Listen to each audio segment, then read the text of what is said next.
की ये जमात बोलेगी कि हर गांव के हर चौक पर कांग्रेस का झंडा फहराने के लिए लोग तैयार हो चुके हैं।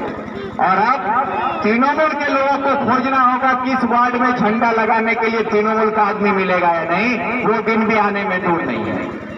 क्योंकि आज मगरबी बंगाल में टीएमसी की हुकूमत में 3 बार सरकार में रही ममता बनर्जी ने हमारे साथ जो जो वादा किया था, एक भी वादा उन्होंने पूरा किया है। अगर आप कहें जिस तरीके से नरेंद्र मोदी ने कहा था कि हर किसी के जेब में 15 लाख रुपया आएगा, काला धन वापिस आएगा, अच्छे दिन आएंगे, आतंकवाद खत्म होगा। क्या आतंकवाद खत्म हुआ? क्या सबके पास 15-15 लाख रुपया आया?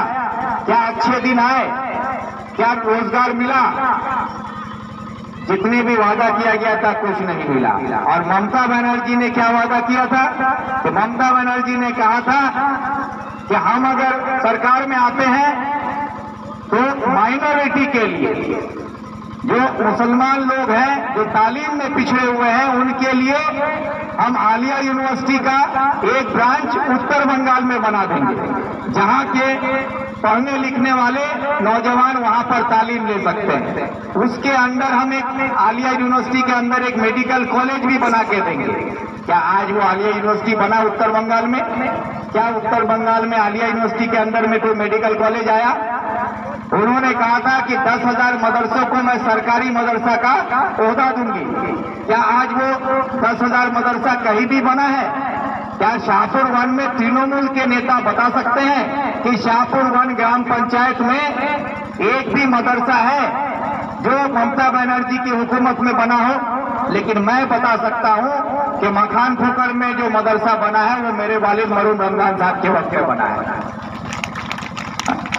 ऐसा मदरसा दिखा दीजिए कि एक भी मदरसा पूरे मगरबी बंगाल में बना हो। नहीं दिखा सकते।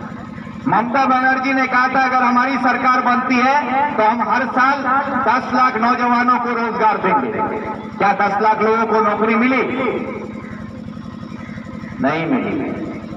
जो बुनियादी वादा हमसे किया गया था, ममता बनर्जी ने कहा था कि सच्चार कमेटी की जो रिपोर्ट है, अगर हम सरकार में आते हैं तो सच्चार कमेटी की रिपोर्ट को हम लागू करेंगे, सच्चार कमेटी की रिपोर्ट को लागू की जाएगी। लेकिन ममता बनर्जी जिस दिन से सरकार में बैठी है, आज तक सच्चार साहब का नाम तक नहीं लेती। सच्चार कमेटी को लागू करना तो दूर की बात, सच्चार साहब का जिक्र भी नहीं करती है। क्योंकि होकर उसको लागू करना हो तो मुसलमानों का फायदा होगा, माइनॉरिटी का फायदा होगा, आदिवासियों का फायदा होगा, पिछड़े हुए लोगों का फायदा होगा, जो ममता बनर्जी नहीं चाहती है, जो मोदी भी नहीं चाहता है। ये सिर्फ हम लोगों को झूठा दिलासा और वादे में उलझा के रखा जाता है। मोदी और दीदी दोनों सिर्फ हमसे झूठे वायदे करते रहे। एक दिल्ली में बैठ के वादा करता है और एक कलकत्ता में बैठ के करते हैं। और इनका वादा को पूरा करने के बजाय हमारी जो बुनियादी तरक्की है, हमारे जो बुनियादी मांग है, सड़क चाहिए, शिक्षा चाहिए, स्वास्थ्य चाहिए, हमारे सड़क का हालत क्या है? हमारे यहाँ पानी पीने का इंतजाम नहीं है। लोगों को आज भी आर्सेनिक का पानी पीना पड़ता है। आयरन से भरा हुआ पानी पीने की वजह से आज हमारे इलाके में सबसे ज्यादा तादाद में लोगों को किडनी की परेशानियां हो रही है। किडनी से बीमार होकर लोग अल्लाह को प्यारे हो रहे हैं। उसके लिए पानी के साफ पानी का जरूरत है। उसके लिए हमारे पास कोई इंतजाम नहीं, उसके लिए सरकार कोई इंतजाम नहीं करेगी। हमें अच्छी सड़कें चाहिए। गांव गांव में जाइए, बोलेगा 100% काज होएगा, लेकिन गांव के अंदर जाइए, सड़कों को देखिए तो आपके गांव का सड़क का क्या हाल है वो आप हमसे बेहतर जानते हैं। आपके सड़क में मिट्टी डालने के नाम पर मिट्टी चोरी करके खाते हैं ये लोग। आपका ईदगाह का मिट्टी चोरी करके खाता है, आपका शमशान घाट का मिट्टी चोरी करके खाता है, आपका जॉब कार्ड का पैसा चोरी करके ये लोग खाता है। आपके नाम पे आया हुआ इंदिरा आवास, प्रधानमंत्री आवास योजना का घर, वो चोरी करके खा जाता है। नाम है प्रधानमंत्री आवास योजना, घर आता है दिल्ली सरकार से और यहां पर उसको बना दिया जाता है बंगाल का आवास योजना। ममता बनर्जी उसका नाम बदल देती है और बोलती है हम दे रहे हैं। फ्री में राशन दिल्ली सरकार देता है और ममता बनर्जी बोलती है कि फ्री में राशन हम देते हैं। दिल्ली सरकार का राशन और ममता बनर्जी बोलेगी हमारा राशन। प्रधानमंत्री आवास योजना सेंट्रल गवर्नमेंट का स्कीम है और यहां पर उसको बंगला आवास योजना का नाम देके बोलेगी ये हमारा स्कीम है। बेवकूफ बनाया जा रहा है लोगों को, और इस बेवकूफ बनाने के चक्कर में ममता बनर्जी खुद कितना बेवकूफ बन रही है इसका अंदाजा उसको नहीं है। क्योंकि जो प्रधानमंत्री आवास योजना का अभी आप लोगों के सामने लिस्ट आया, सर्वे हुआ, उससे पहले भी सर्वे हुआ तो यही तृणमूल का नेता लोग आप लोगों से 1000-1000 रुपया 2-2000 रुपया लिया कि तो नाम ना ढुकाए। आप लोग भी दौड़ दौड़ के गए कि 1000 रुपया 2000 रुपया देने के लिए। लेकिन जब लिस्ट फाइनली लिस्ट आया तो उसमें देखिएगा कि गरीब का नाम गायब है, जितना पक्का का घर है उसका नाम आ गया। अब उसमें सरकार क्या बोल रही है कि जिनका मिट्टी का घर है उसी को घर मिलेगा, ये गाइडलाइन में बताया जा रहा है। अब मिट्टी का घर खोजने के लिए जब जाया जाता है तो वहां देखा जाता है कि पक्का का घर वालों का नाम उसमें घुस रहा है, मेंबर का नाम है, मेंबर का बीवी के नाम से अलग है, उसका दामाद के नाम से अलग है, उसका बेटी के नाम से अलग है, उसका समधी, सारो, भतीजा, भतीजी, सोमरा, सबका नाम घुसा दिया, लेकिन गरीब आदमी का नाम नहीं। गरीब आदमी का नाम नहीं है। और जब यही बात हम लोग बोलते हैं तो वो लोग क्या बोलता है कि इलाकारों हुआ नहीं देगा। जब हम लोग जाके लड़ाई करते हैं कि गरीब को मिलना चाहिए, जिसका हक है उसको मिलना चाहिए, जिसका मिट्टी का घर है उसको मिलना चाहिए, चाहे वो किसी भी पार्टी का हो। अगर तृणमूल में भी कोई गरीब है तो उसका भी हक बनता है कि वो इंसाफ पाए। लेकिन यहाँ ये लोग क्या बोलेगा, आके गांव में प्रचार करेगा, अरे वो लोग जाके झमेला करता है इसीलिए तुम लोग का काम नहीं होता। अरे तुम लोग चोर हो और चोरी पकड़ा जाता है इसीलिए पैसा बंद हो जाता है, तुम लोग का काम नहीं होता है। आज एनआरजीएस का पैसा बंद हो गया, एनआरजीएस का पैसा बंद है, कोई भी पंचायत में पैसा नहीं आ रहा है। क्यों? और ममता बनर्जी सब आदमी को बोलती है कि बीजेपी हमको पैसा नहीं दे रहा है, बीजेपी का खिलाफ जुलूस निकालो। आप लोग तो देखे थे कुछ दिन पहले टीएमसी का सब नेता एनआरजीएस से टाका बंद রেখেছে কেন दिल्ली सरकार जवाब दो। वंचनार विरुद्ध लड़ाई करते हुए मोदी को गाली देते हुए यहाँ पर जुलूस निकाला गया था चकलिया में। मोदी सरकार हो या कोई सरकार हो, कानून जो है उसके तहत ही चलना होगा। दिल्ली सरकार उसका पैसा बंद करके रखा है। क्यों? क्योंकि एनआरजीएस का स्कीम में हर पंचायत में करोड़ों का घोटाला पकड़ा गया है। इसीलिए दिल्ली सरकार बोला है कि जो घोटाला पकड़ा गया उसका जब तक हमको पूरा हिसाब नहीं मिलेगा और जब तक काम पूरा नहीं होगा तब तक हम पैसा नहीं देंगे। तो क्या दिल्ली सरकार जो बोल रहा है गलत बोल रहा है? और फिर ममता बनर्जी अपना चोर को ठीक नहीं कर पा रही है, अपना पार्टी का जो चोर लोग है उसको ठीक नहीं कर पा रही है, और पब्लिक को बोलती है कि जुलूस निकालो। और टीएमसी पब्लिक का पैसा चोरी करके खाता है, फिर पब्लिक को लेकर ही जुलूस करके बोलता है कि पैसा दो, चोरी करने के लिए और पैसा दो। और आप लोग भी उसका जुलूस में शामिल हो जाते हैं।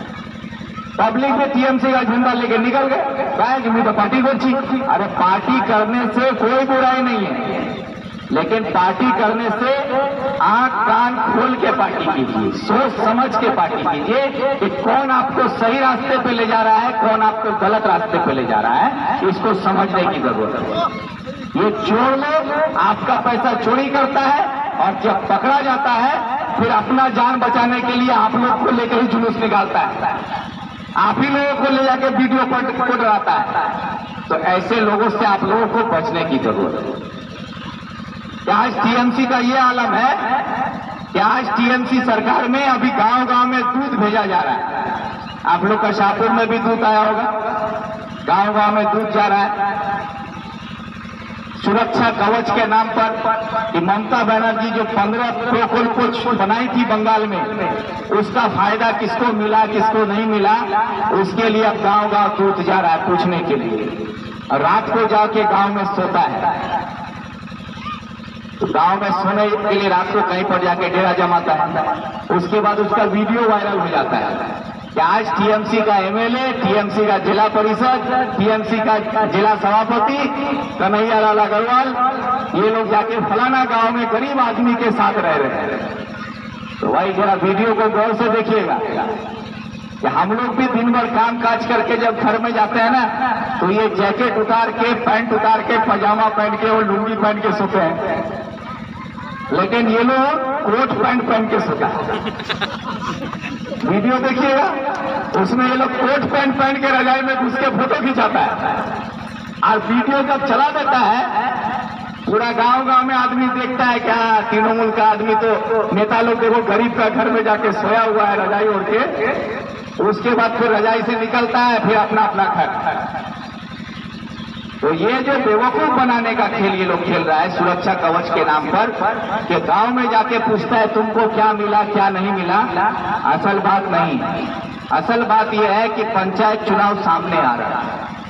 पंचायत चुनाव में गांव में जाके लोगों से बात करने के लिए आपका पंचायत का एक भी मेंबर या एक भी तृणमूल का नेता का छवि साफ नहीं है, उसका वो नहीं है कि वो गांव में जाके लोगों से बात कर सकेगा, जाके मां बहन से बात कर सकेगा, जाके वोट मांग सकेगा। उसके पास जो है वो रास्ता नहीं है, क्योंकि इतना चोरी किया है। जिस गांव में जाता बोलता थे हमारा रास्ता माटी रखाई गेलो, जिस तरफ जाता है बोलता तिमोर घर खाई गेलो, तिमोर ग्वाली घर चुरी करे लीलो, तिमोर जॉब कार्डेर पैसा ले लीलो, तिमोर इंदिरा आवास खाई लीलो, मोर पेंशन टका वहां तक घुस लीलो। ऐसा कोई स्कीम नहीं है जिसमें टीएमसी का नेता आपसे पैसा नहीं लिया हो। तो आपके गांव में जाएगा कैसे वोट मांगने के लिए? इसीलिए ये सुरक्षा कवच वो आवाम के लिए नहीं है, ये सुरक्षा कवच वो लोग अपने लिए बनाया है, ममता बनर्जी अपने लिए बनाई है कि इसी सुरक्षा कवच के आड़ में आप लोगों के पास जाके हाथ पैर जोड़ के माफी मांग सके कि तोर इडा नहीं है ठीक है मैं देखी, तोर उडा नहीं है मैं देखी। ये भरोसा दिलाने का काम किया है ताकि आपसे पंचायत में आके फिर वोट मांग सके। ऐसे लोगों के लिए आप देख रहे होंगे, अगर मोबाइल देखते हैं, टीवी देखते हैं, तो दक्षिण बंगाल में, उत्तर बंगाल में भी कई जगह शुरू हो गया, मालदा में शुरू हो गया कि गांव गांव में बोर्ड लगा दे रहा है पब्लिक कि दीदी दूधेर प्रवेश से, दीदी का दूध का गांव में घुसना मना है। ये बोर्ड लगा दिया जा रहा है गांव गांव में। दक्षिण बंगाल में कई जगह पर तृणमूल का एमएलए को घुसने नहीं दिया जा रहा है, रास्ता बंद कर दिया जा रहा है, गांव से मार के भगाया जा रहा है। क्यों? क्योंकि सारे के सारे चोर हैं।